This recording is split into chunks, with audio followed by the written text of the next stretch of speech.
قرآن مجید میں کتنی ایسی آیات ہوں گی جن سے ہمیں اس موضوع پر عقیدہ ختم نبوت پر ثبوت ملتا ہے؟ آیات کی ایک ہے تعداد اور ایک ہے اقسام، ٹھیک، دو طرح بنتی۔ اگر تو اقسام دیکھیں تو وہ تو یوں کہہ لیں کہ مختلف قسم کی ہیں۔ ایک وہ آیت کہ جس کا تعلق ڈائریکٹ نبی پاک علیہ الصلوۃ والسلام کی ختم نبوت ہی کے بیان کے ساتھ ہے۔ دوسری وہ آیات کہ جن کا تعلق دین کی تکمیل کے ساتھ ہے۔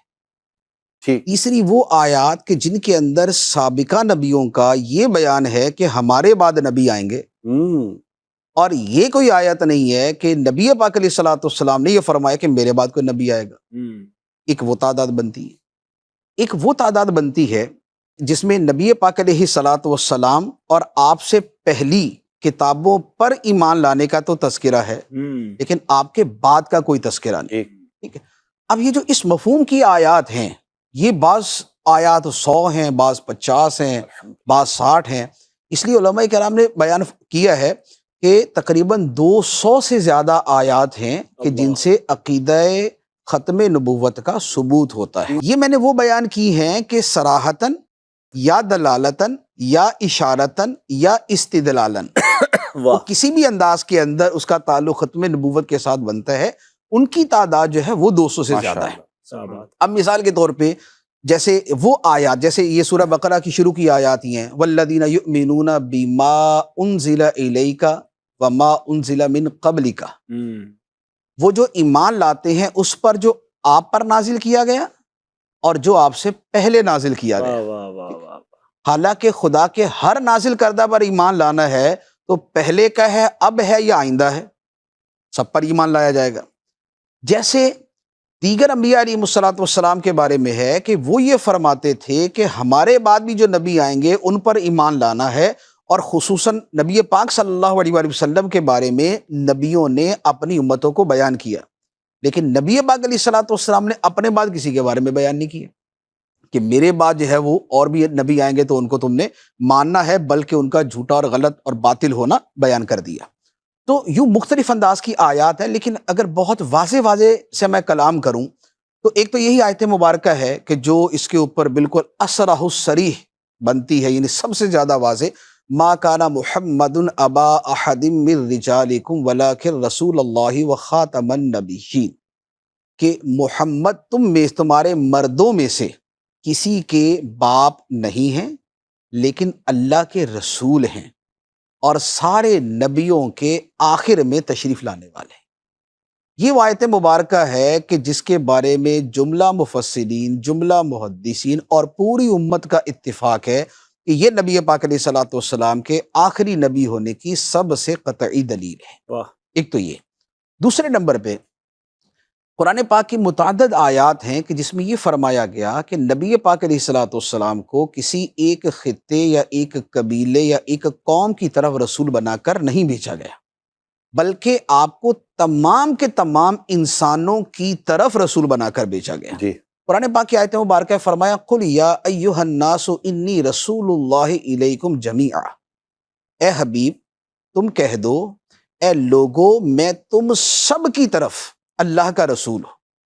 اور یہاں پر ایک تو تھا یا ایھا الناس، یہ بذات خود ہی سارے افراد کے لیے، اے لوگو، اے انسانوں، اس میں سب آ گئے، لیکن آخر کے اندر پھر مزید فرمایا گیا رسول اللہ الیکم جمیعا، تم سب کی طرف، اے تمام انسانوں میں تم سب کی طرف اللہ کا رسول ہوں۔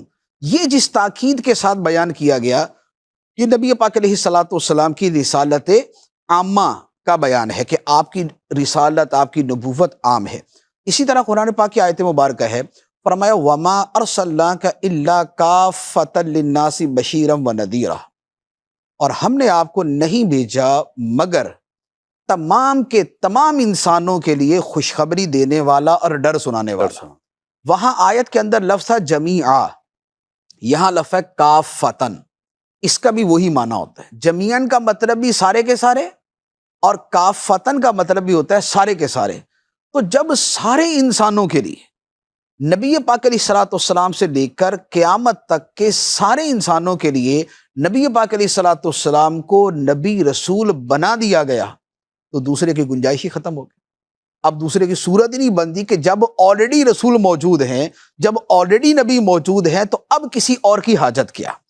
اچھا، اسی طرح نبی پاک علیہ الصلوۃ والسلام کو جو اللہ تعالیٰ نے دین دیا، تو پہلے جو ایک نبی دین لے کے تشریف لاتے، پھر اس کے بعد دوسرے نبی آتے، وہ نئی شریعت لے کے آتے، یا پہلے اگر بگاڑ پیدا ہو جاتا وہ اس کو ٹھیک کرتے تھے۔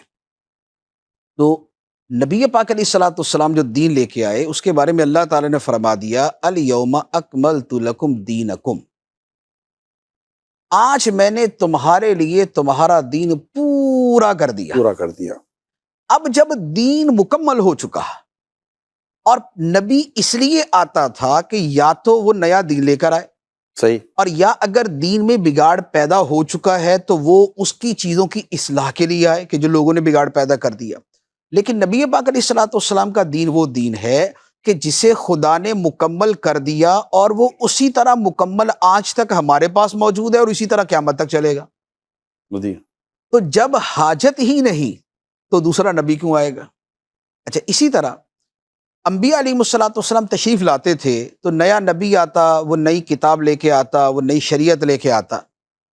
پھر یہ ہوتا کہ جو پہلے نبی کی کتاب ہوتی، یا تو وہ ویسے ناپید ہو جاتی، ختم ہو جاتی، یعنی دنیا سے مٹ جاتی، اور یا یہ ہوتا کہ اس کے اندر تحریف کر دی جاتی، جیسے تورات انجیل کے اندر ہی۔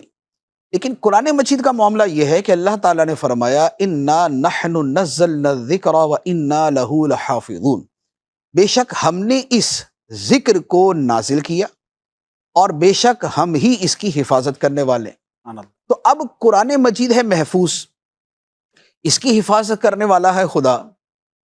جن الفاظ اور جن حروف کے ساتھ قرآن مجید نبی پاک علیہ الصلوۃ والسلام پہ اترا، آج بھی وہی موجود ہے، اور آج سے لے کر قیامت تک بھی وہی موجود رہے گا۔ تو جب کتاب ایز اٹ از موجود ہے تو اب نئے نبی کے آنے کی ضرورت کیا؟ کیونکہ نبی تو آتا ہے کہ کتاب یا تو ختم ہو چکی ہے، اور یا اس کے اندر تبدیلی ہو چکی ہے، تو کتاب الحمدللہ محفوظ صورت کے اندر موجود ہے، تو نئے نبی کی اثراً کوئی حاجت ہی نہیں ہے۔